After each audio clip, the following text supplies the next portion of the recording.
Doc has a simple rule, one strike and you're out, and I have a feeling that former Marvel writer Jason Aaron and now DC Comics writer Jason Aaron is one of those reasons. Oh, God, yes. He has an interesting style, and he is really good at drawing people in, but then he becomes his one-trick pony self.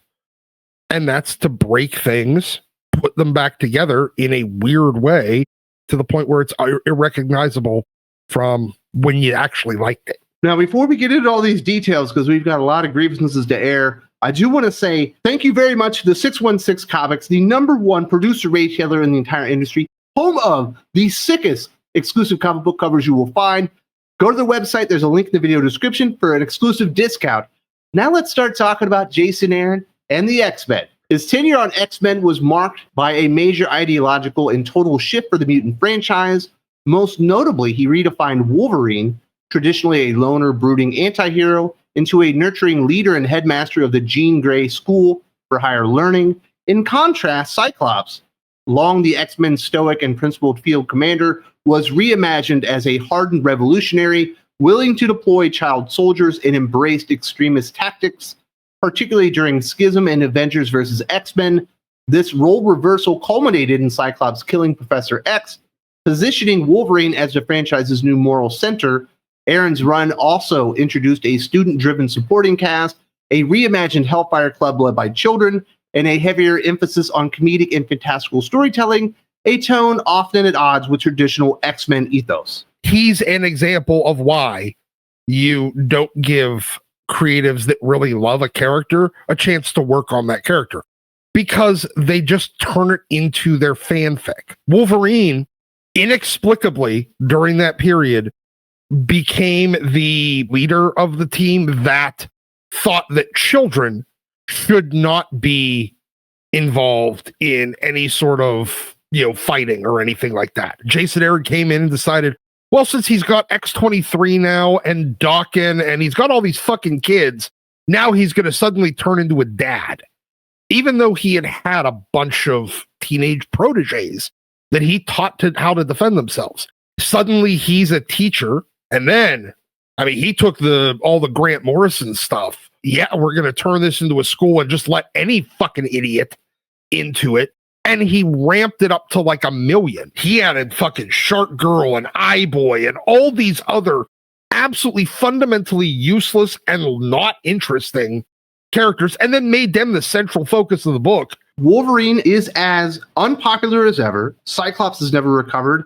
And you can really trace a lot of that back, the destruction of those core characters and ideas with X-Men, directly to Jason Aaron's doorstep. It's something that Marvel has doubled, tripled, quadrupled down on in the intervening years. And they seem to have absolutely no interest in backpedaling on. This was the first time I realized what Jason Aaron's modus operandi was. It was to reinvent characters, but in a worse way. Well, you make a great point there, because the story continues on. We get to his most successful run at Marvel Comics, Thor, spanning 8 years and 4 different titles, redefined the character in sweeping, often controversial ways that both revitalized and divided fans. During his tenure, Aaron stripped Thor of his worthiness to wield Mjolnir and passed the mantle on to Jane Foster, whose time as the mighty Thor explored themes of sacrifice, identity, and morality as she battled cancer. Across the saga, Aaron deconstructed the very mythology of the gods, introduced fan-favorite characters like Gore the God Butcher and the all-black Necrosword, and expanded Thor's legacy through stories in the past, present, and far future. It was a run defined by epic scale, emotional weight, and a focus on legacy, but in the process, it fundamentally changed the tone and identity of Thor for an entire generation. Thor's been a historically difficult book to keep the interest level up and to keep the sales, in that top 25 level. He managed to bring it back into that for a rather extended period of time compared to a lot of other creators. Really, the last time you had an extended period of successful Thor would have been back at the Simonsons. I will grant him that. He had a relatively successful run on Thor, but in the process, he broke who Thor is. Taking the hammer and the power of Thor away from Thor and giving it to somebody else was not an unheard of thing. I mean, the Simonsons did it multiple fucking times. They did it with Beta Ray Bill. They did it with Thunderstrike, and they do it for short period of time. But at no point did anyone ever say, yes, I am Thor now. No, I have the power of Thor. And this time, because it was sticking it in a chick, Jason Aaron needed to provide his gender politics bona fides. He decided to go with no, I am Thor this time. If I get fired tomorrow, does the guy that replaced me, is his name suddenly Doc? No. I mean, although that would be kind of funny to do for the show. Apparently, in Asgard, your blood and your history and actually even knowing people doesn't really matter. It's just what weapon you're carrying. And it fundamentally changed who Thor was. Let his beard and his hair grow, and he's not wearing a shirt. And then he gets his arm ripped off, and then he gets a bionic arm. He's got an axe. It's fucking stupid, and it fundamentally misunderstands what Jack and Stan were doing when they decided to, hey, let's just take a Asgardian god and stick him in the Marvel Universe. In the past, they would make changes like this, and maybe you get a what-if issue or whatever, but he kept the Thor mantle, if it's a mantle, and I don't believe it is, I think he's just Thor, on Jane Foster for so long that we've had Elektra Daredevil for like 6 years at this point. How long do we need Spider-Gwen? Anytime that you put the mantle on a female character as a replacement, they never remove it anymore. And it all starts with Jason Aaron's Thor. All of the criticisms of that is fucking stupid. She's not actually Thor. She can't be because he's right there. Now we're fucking tired of it when you've tried to do the same gaslighting to us for Laura, Elektra, Spider-Gwen, and everyone else you suddenly decided is just mantles. Well, he took that concept and decided to make it a lot bigger. Jason Aaron's 5-year run on Avengers was a nonstop exercise in escalation, packed with massive events and high concept ideas that rarely connected in a meaningful way. He redefined the team's origin with the controversial Avengers of 1 million BC, rewrote the Phoenix Force mythology to make it a primordial Earth power, and launched the awkwardly received event, Enter the Phoenix Tournament arc, complete with the baffling decision to make Echo its new host. Along the way, he introduced a Starbrand baby, turned Mephisto into a multiversal big bad, built a team of alternate reality Avengers and Avengers Forever, and eventually smashed it all together in the chaotic, incoherent Avengers Assemble crossover. Character arcs took a backseat, emotional through lines got lost, and the team's legacy and chemistry were buried under wave after wave of bombastic lore changes. Instead of just a bunch of people that got together to take on bigger threats when they couldn't do it themselves, he has to fundamentally rewrite that and turn it into some preordained, timeless, since the dawn of history thing that just becomes goddamn pretentious. A Black Panther that has been in existence since before we were like fully Homo sapien erectus or some shit like that. Somehow there's going to be somebody with a fucking shield back then because I guess America, like, look, I'm a huge fan of America, but at the same time, we got our start in 1776. It was not some preordained bullshit from the dawn of human history that there would be this one country. Like, shit, guys, come on. And the 1 million BC stuff was just the beginning. The Phoenix Tournament, Echo, are you kidding me? Then you got Baby Starbrand, the Avengers Assemble, and it was just him throwing stuff that had worked in the past at the wall over and over again, realizing he had no new ideas. Let's go with the Phoenix Tournament.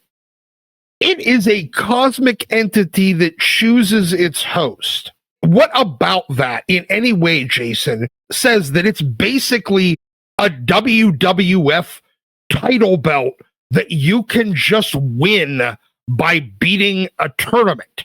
Except for the Crown just gets up and walks away because it's like, nah, you're trying to put me on Mabel? Fuck that.